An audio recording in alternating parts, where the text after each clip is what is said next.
Para el round de noticias tenemos como invitado a quien nos acompaña en esta oportunidad, Iván Ayaviri, nuestro periodista, estaba en el ámbito económico, ahora en digital y en fin.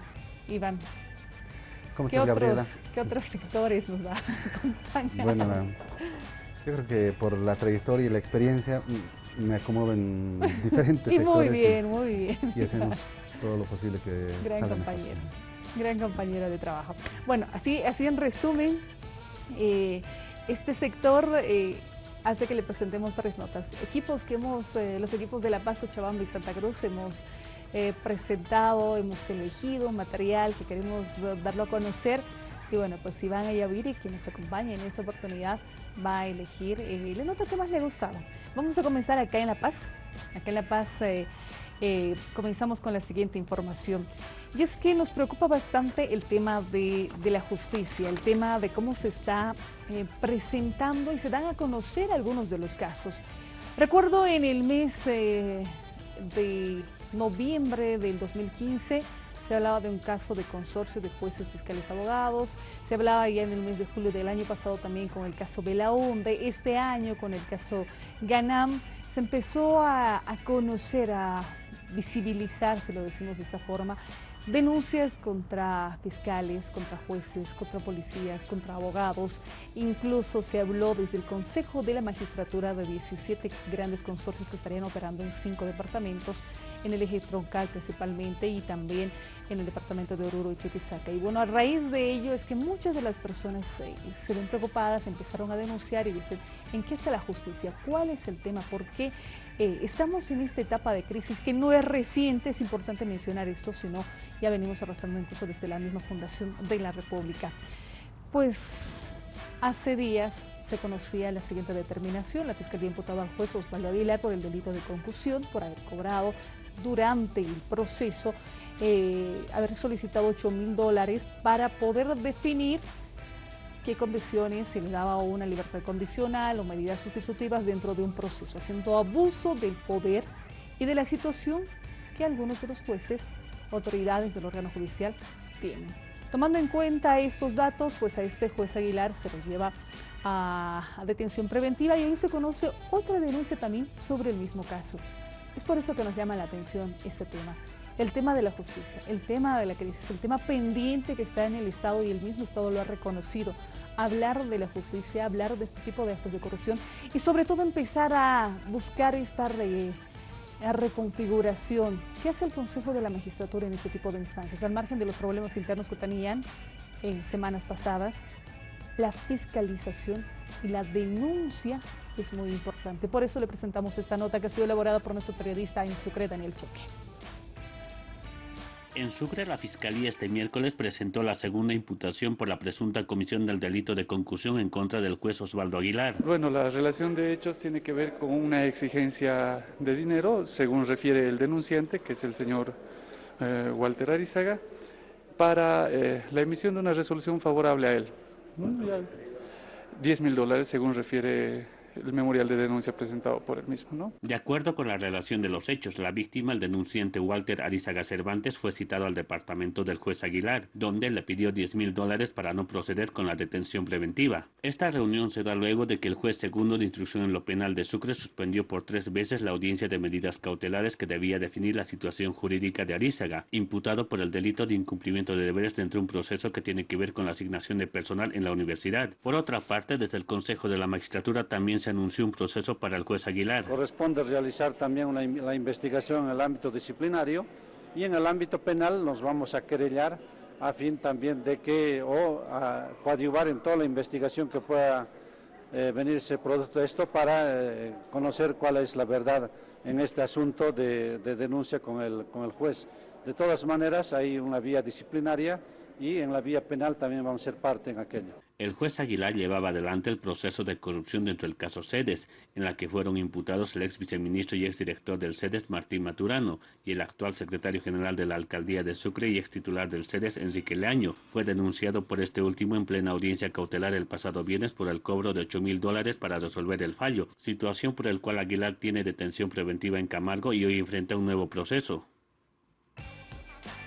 Bueno, no cabe duda que noticias como estas son penosas, bochornosas, diría yo, cuando hablamos de altas autoridades encargadas de la justicia, precisamente autoridades que deberían ser intachables, en las que uno debería poder confiar ciegamente y se ven este tipo de denuncias. Aprovecho para saludar a Iván, que nos acompaña esta noche en el último round. Muchísimas gracias por estar con nosotros, buenas noches.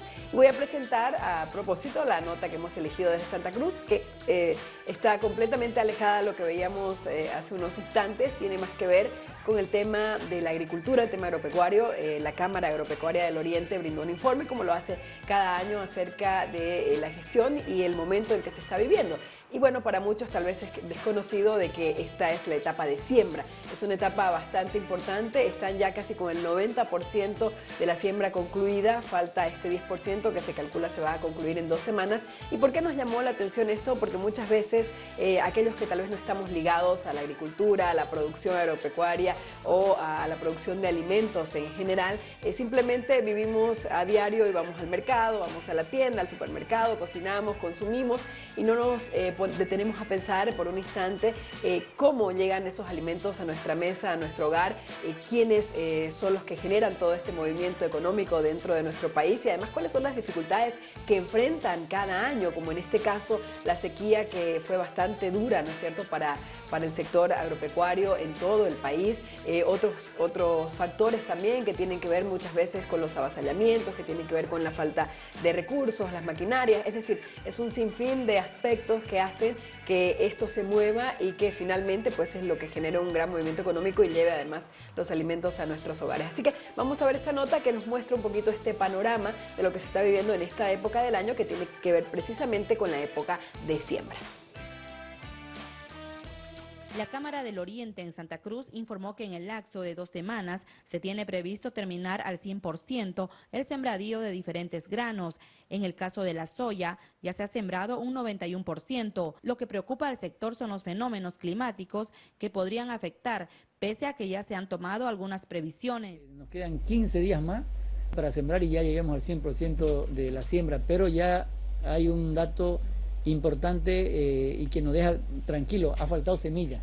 Quiere decir que la gente está sembrando, que la gente que no pudo sembrar por falta de plata alquiló sus tierras, y hay productores que están sembrando en esos lugares, y la producción va a llegar a más de 1 millón de hectáreas, ¿no? Hasta el momento las lluvias son bastante bonitas, interesantes, no han sido exageradas, pero nos preocupa lo que sucedió ayer en Salta, que esas lluvias vienen.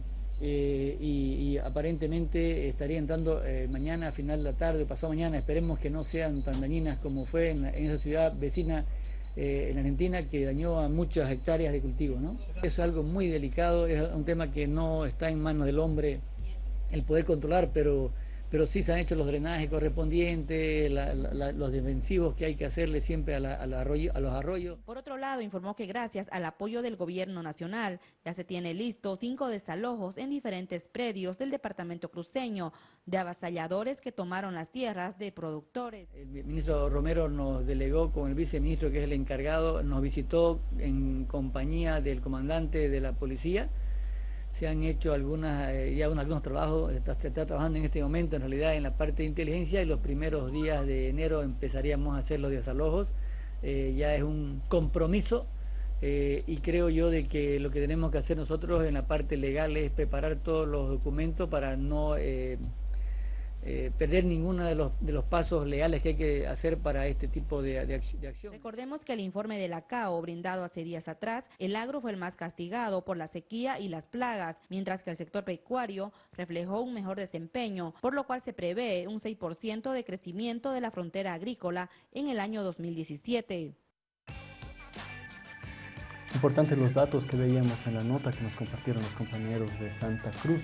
Por nuestra parte, como equipo de Cochabamba, les queremos presentar una nota relacionada al avance en el cumplimiento de los derechos humanos y en cierta medida también un tema pendiente que está ahí en relación al crecimiento del Estado, al desarrollo del Estado, y es el tema de las autonomías. En el año 2016 hemos sido testigos en Cochabamba de cómo la Asamblea Legislativa Departamental y la Gobernación, por primera vez electos estas autoridades, han podido desarrollar una ley y una reglamentación para proteger, para dar ayuda a las personas con VIH. Esta ley 575 departamental brindará servicios gratuitos a las personas con VIH y consideramos que esta es una noticia importante, una noticia positiva, una noticia que debe resaltarse a finales de este año porque puede ser un ejemplo también para que en otros departamentos se lleve adelante este tipo de iniciativas. Es por eso que a continuación le presentamos la siguiente nota. La importancia de esta ley radica desde el momento en que fue promulgada, la cual busca lo siguiente. Para la gratuidad de la atención multidisciplinaria a todas las personas con VIH. Los costos de atención antes de la promulgación de la ley eran muy altos, en laboratorios, intervenciones y exámenes, por lo que las personas fallecían por la depresión de no poder cubrir sus gastos de salud. Ahora con esta ley, cualquier persona que tenga VIH, familiar, niño, puede avalarse con esta ley donde dice la atención es gratuita y multidisciplinaria y que ya tiene recursos económicos también esta ley. Atención gratuita, multidisciplinaria y presupuestada en entidades estatales es el avance de esta ley, que hoy en Cochabamba presenta un ejemplo de inclusión en el programa operativo anual departamental bajo 3 pilares. Tanto para la atención, para los insumos de medicamentos para enfermedades oportunistas, para laboratorios y tomografías. Y en ese sentido que esta ley va a ayudar mucho a las personas, más que todo, que son de pocos recursos económicos los que más sufrían. El movimiento por los derechos de las personas con VIH lleva años trabajando en Cochabamba para concretar una ley departamental que beneficie a la población vulnerable y asegure el cumplimiento de sus derechos a la vida y la salud. Esta ley es impulsada por el Fondo Mundial y recursos propios de la Gobernación de Cochabamba y debe llegar a cubrir por lo menos 1 millón de bolivianos. Cuando se hace esta celeridad, este trabajo, cuando se concreta y se promulga, sobre todo se trabaja en su reglamentación, es un avance muy importante para nosotros. Pues de ahí los que tienen que hacer cumplir es a la cabeza del gobernador, la Secretaría de Desarrollo Humano, sedes del departamento de Cochabamba. Y para los que ya han sido transmitidos por esta enfermedad VIH-Sida, entonces los recursos van a ser garantizados para mayor atención a estas personas desde la gobernación del departamento de Cochabamba, ¿no? En el informe, Juan Luis Gutiérrez y Edson Rodríguez para Avia Yala Televisión. Bien, nosotros le hemos presentado las 3 notas en este sector, el round de noticias. Iván Ayaviri tiene la palabra a continuación. Iván.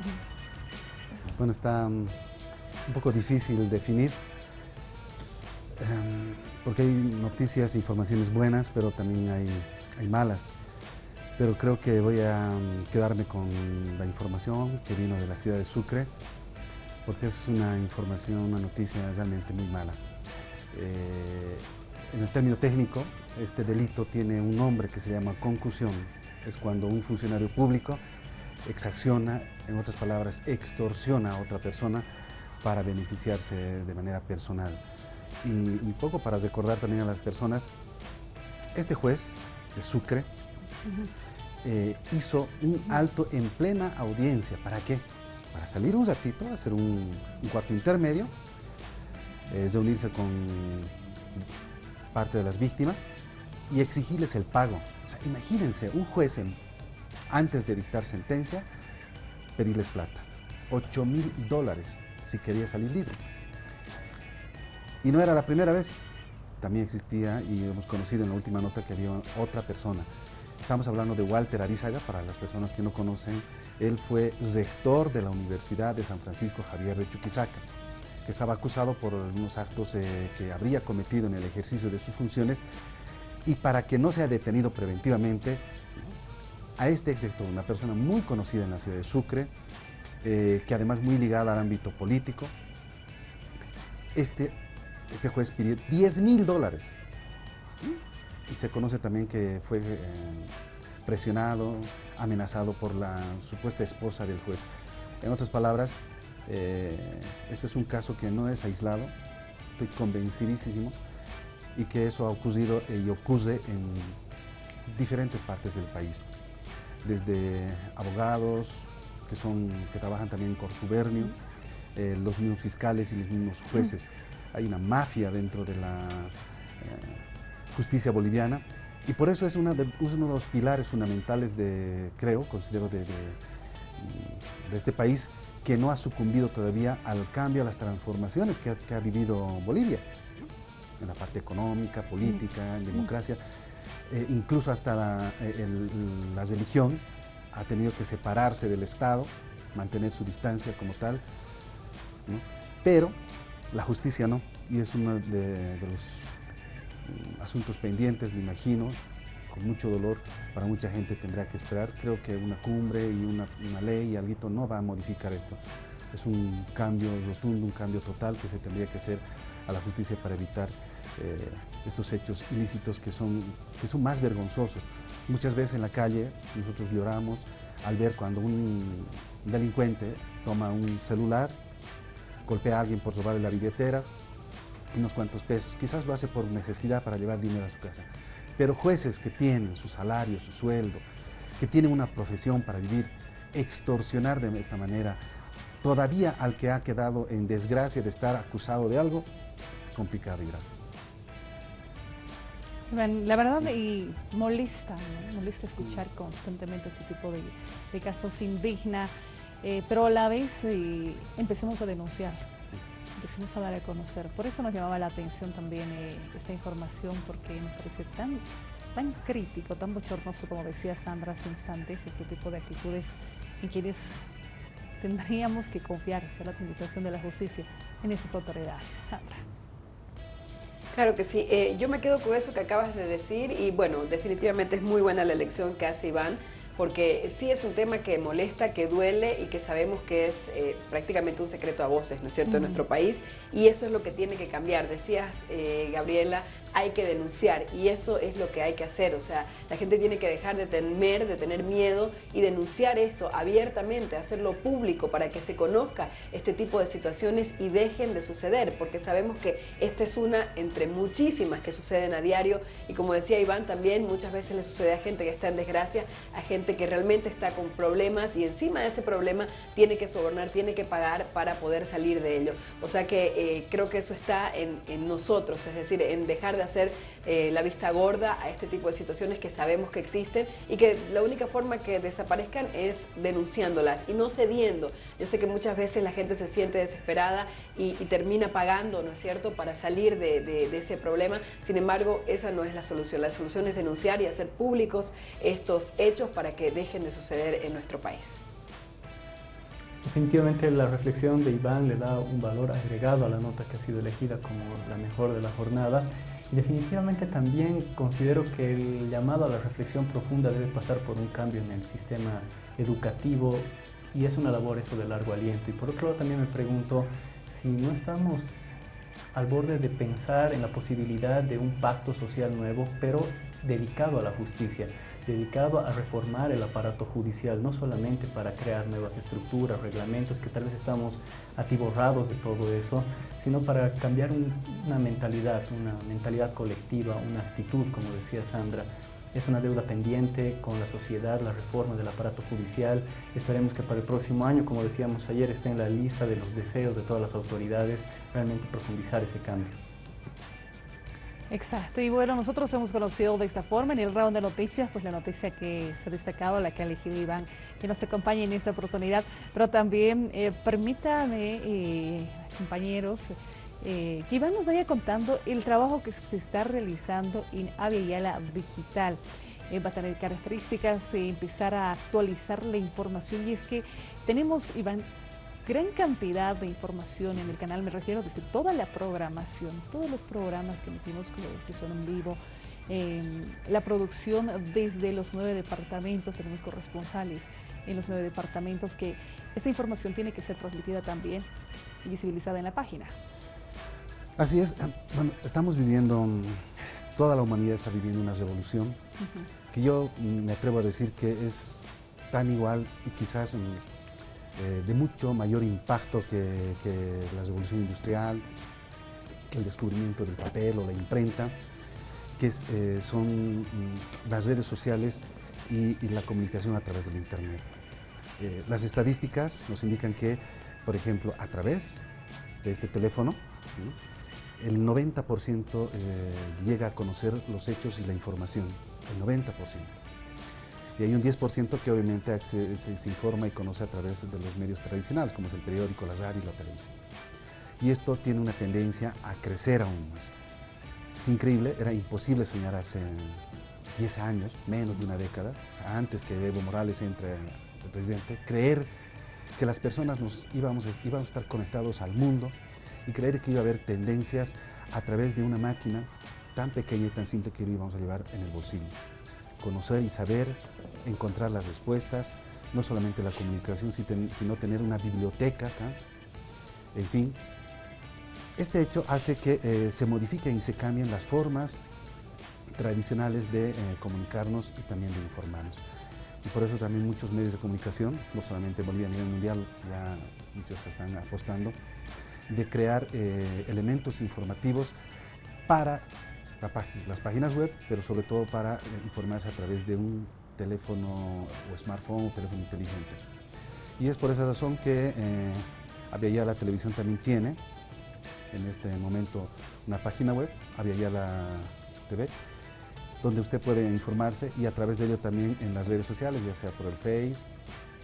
Esa información nos recibe también en Twitter y incluso puede compartirlo a través de la información que usted considera importante, interesante a sus familiares, amigos o grupos. Y es por esa razón también que Aviala está al mando, está preparándose, está formándose, porque es algo nuevo y muchos todavía están experimentando, están creando, viendo las formas, la mejor manera y más eficaz de poder informar a través de este nuevo sistema, y nosotros también estamos con ello. Iván, gracias por habernos acompañado, y no es la primera ni la última, nos vas a acompañar muchas veces más.